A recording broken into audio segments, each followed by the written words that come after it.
สาวคนใดน้อใจกล้ามาถือผ้าให้อายแน่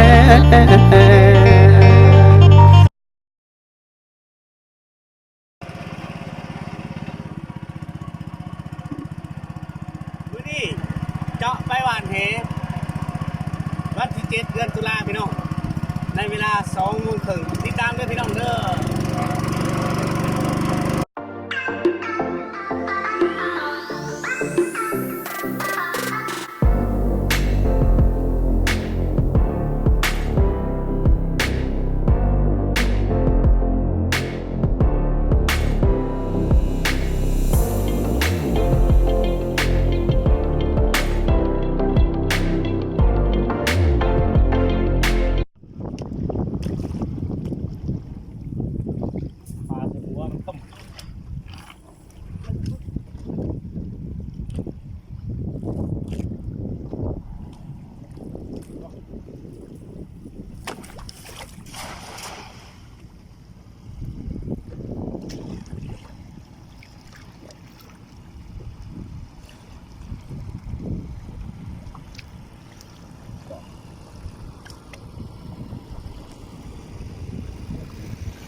มีสัญญาณจะดีเฮ้ย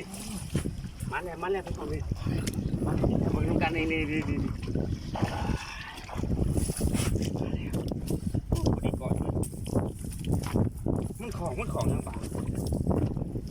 โมนะมันจะคือมีเสือกขาดยังไงมองเขาได้ว่าประเภทหัวปีพี่น้องตามเสบีวะจีบเพชรอ่อนพี่น้องเลยลวกยอดกระเดาเราบองยาสาวหน่อยบองเงินเย็นเข้าไป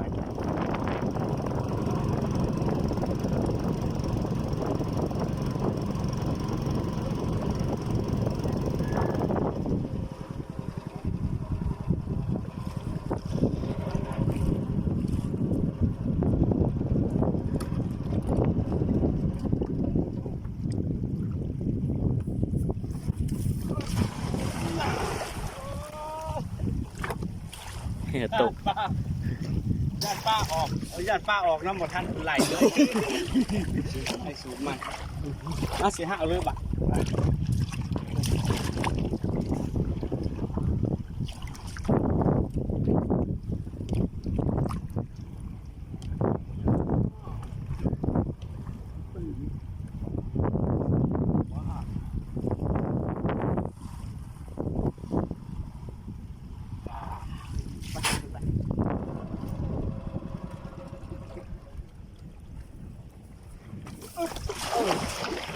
ได้น้ำบุญกระโดดนะป้าเนาะ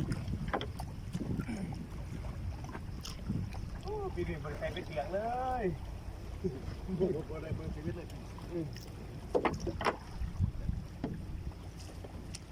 ตะวันแห้งปีนี้พี่น้องมาห้าวแห้ง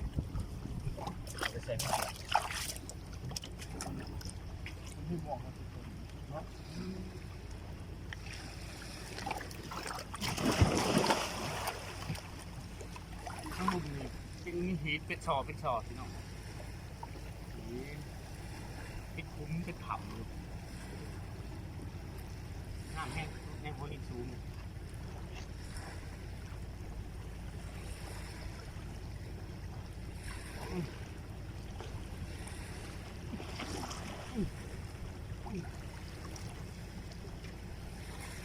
แพ้ก็เป็นแพ้นี่เข้าพี่น้อง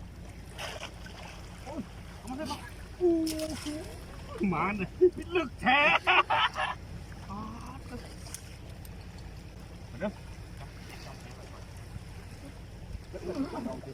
มันออกบ่สายแข็งเทียบเลยจัดเป็ดสุดว่าสักครู่นึกไม่ถูกปลาออกแต่แห่เลยพี่น้องจัดเป็ดยังจับมาได้คืนสายแข็งมือเหนียวขนาดมันตัวที่2เลยมันพี่น้องครับปลาย่ำแรงพอได้เจ็ดกินแรงอยู่ดีนี่ก็ได้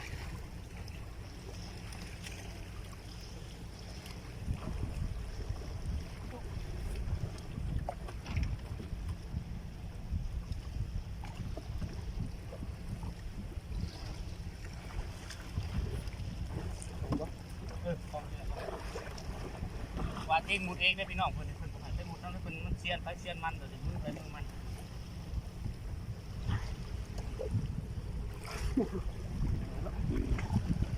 มันที่ข่อยกะวาดเองเฮ็ดเองคือกันพี่น้องได้ที่ไปที่มัน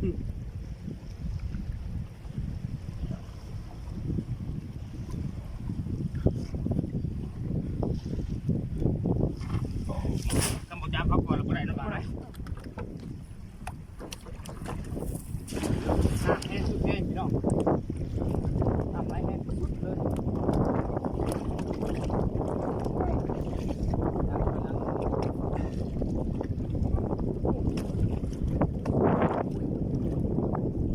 น้ำมันได้แห้งแบบที่เขา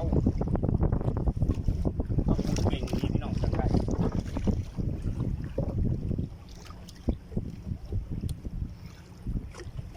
น้ำไหลแห้งมีเผา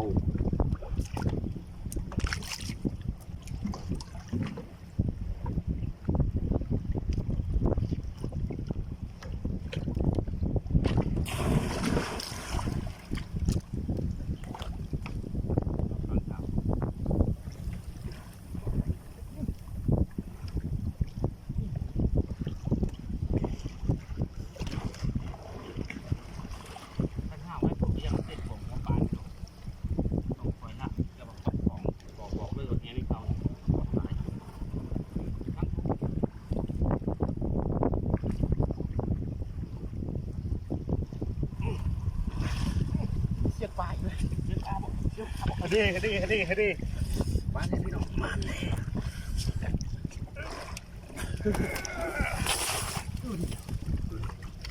มันพี่น้องกำลังมันเลย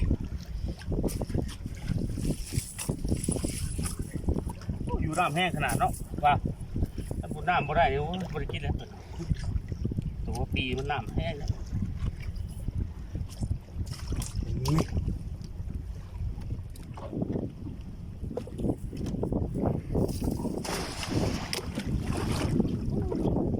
ใช่เช็คตัวน้ำ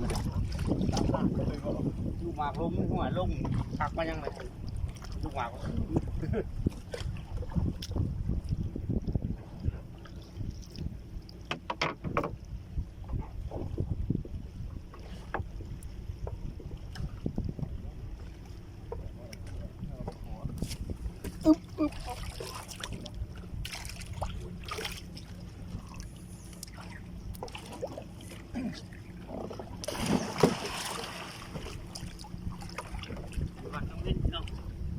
คืนให้ถือผักมาหัดไทยให้พี่น้องนี่ดูอะไรมัน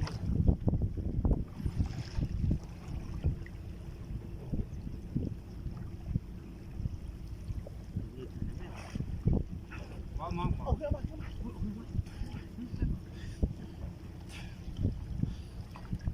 ่เศร้ามันเอาดิได้นะได้มาขาดกับขาดกับเดี๋ยวมองใส่เส้นขาดกับนี่เปิดเลือดไปเลยเปียกเลย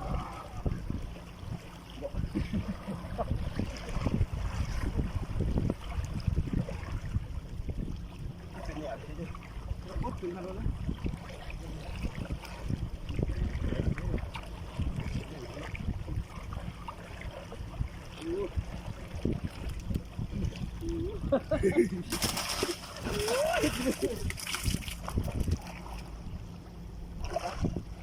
ใช้จะได้บริเห็นได้ข่อยปลาเลยนี่จะจองเสื้อเปียกนี่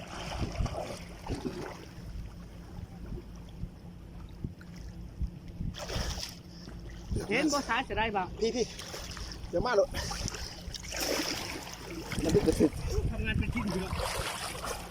เดี๋ยวมันงัดกระเปียกเอาเนาะ หลับสดแล้วปากแขนนั่นหวานเว้ย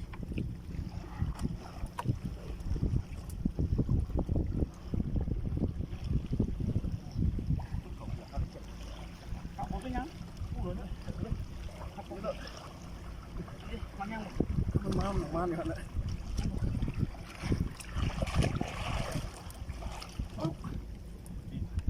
ก็ขักไปมวนพี่น้องมวน ทราบด้วย คืน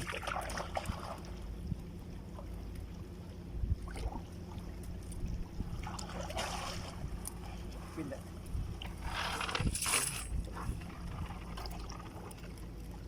มันกระเปียกจริงๆเลย ของเปียกเว้ย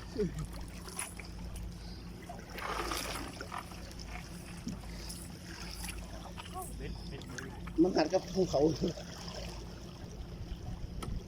หมอกอะ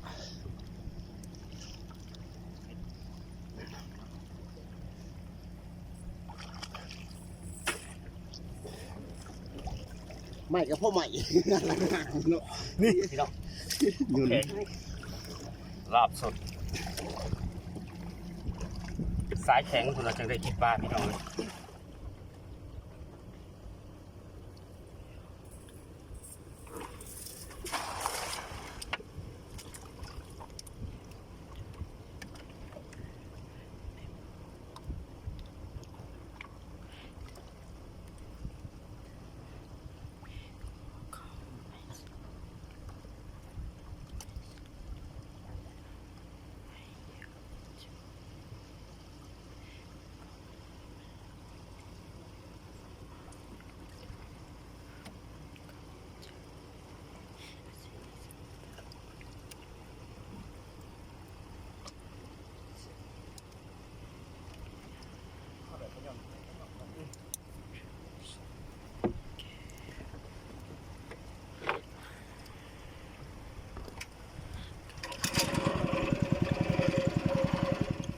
นี่แล้วนะต้องไปดูนี่ทำเลย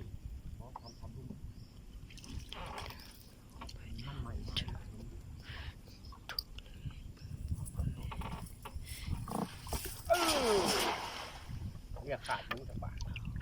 เอาหัวไปทางน้ำเนาะนี่เนาะเอาให้จริงๆเนาะ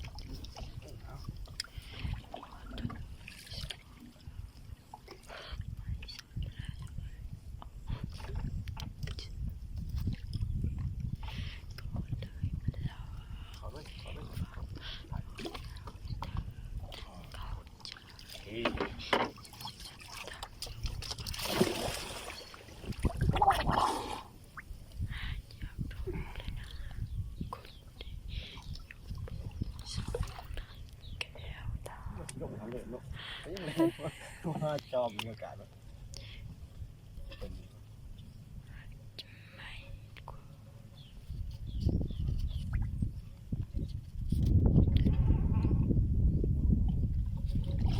ง ลิ้นพิลึกนะบ่า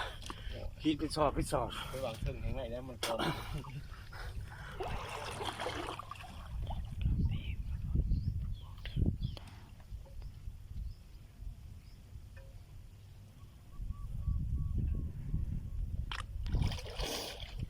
ปลาจะเขาเนาะลิ้นพิลึกขนาดลิ้นงามเป็นทางหลุมพี่น้องซ้ำแงมกว่าเลยของผัก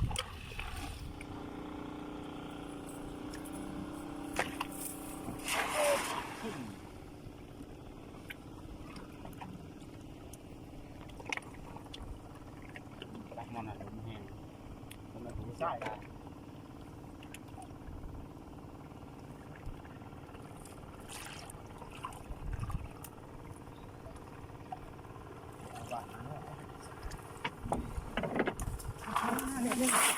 ปลายังแบบ ปลาฟิ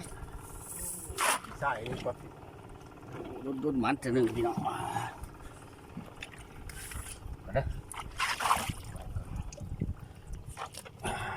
เตรียมครับลองใหม่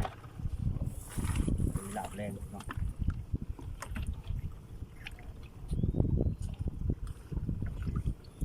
ของตัวแรงมานี่เนาะ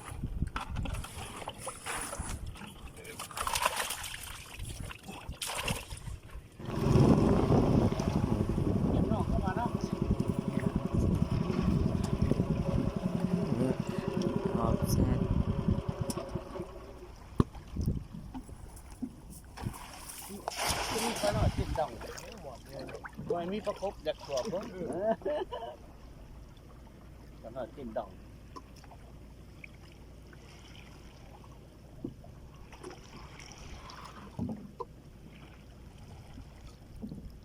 สะอ้อนแต่พวกพี่มันป้าบ้านในนี่เนาะบ่าเนาะป้าพี่อะถึงพี่ถึงลีนในนี่เนาะบ่าเนาะเฮ้ยๆๆอยู่ถ้าประกบถือมันจิบเล็บไปจับรถมา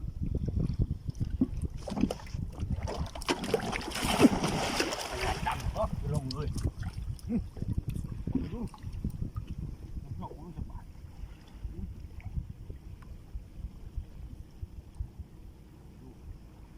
มียิดดอนหมกไฟกลางนะ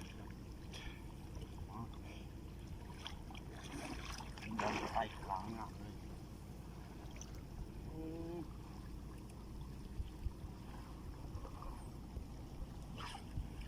ปลาอยู่คุ้มนี่แหละปลาบ่เฮาก ำลังหลากนี่เอ้าของเนี่ยผมถักเลย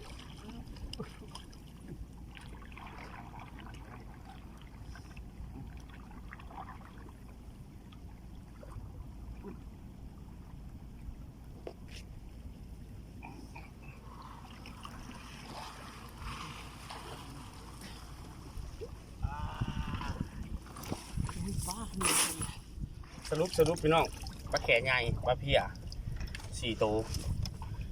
ค่อยคำลงแรงแล้วสิมาก่อยปลากินก็เด้อขอบใจหลายๆที่ติดตามเด้อกดไลค์กดแชร์กดยกโป้ให้แน่